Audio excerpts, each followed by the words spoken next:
sapa kang dadi aran aku Prabu Siwana. Ya ramu sapa? Yo Siwana yen pancen nyata siramu ratu Raton Trojantaka, aku njaluk gunungmu sethithik wae kanggo ngempet samudra saka ing kraton Pancawati nganti pateng ana ing kraton Ngalengkadiraja.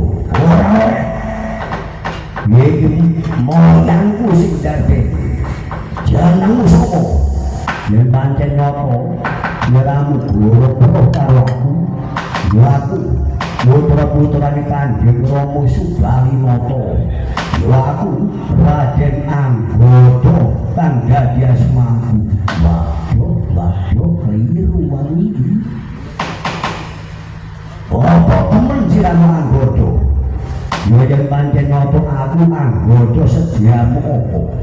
Iki dina ngene ya daya. Yo sapa? Lah siramu Anggota kata Rudra Putra. Ya sakarmu anggonmu ngopo karo aku.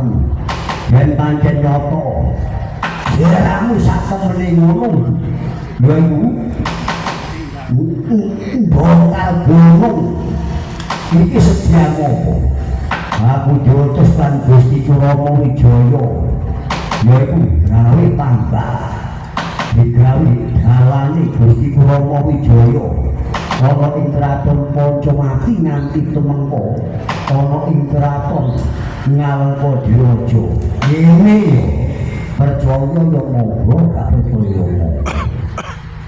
Wong bapak tak bantu gunung sing pating jendela ana ing kraton Trojantaka tak bongkar kabeh kanggo dalane Gusti Rama Wijaya. Aku percaya krungu aku iki menawa Gustiku Sinta Wibusta lan Prabu Dasamuka ya pancen nyata yen aku mbok bantu banget matur nuwunku karo awakmu nanging ana sarana maksude wong tetulung tanpa pamrih imokal tegese wong tetulung tanpa pamrih goro mesti ana pamrih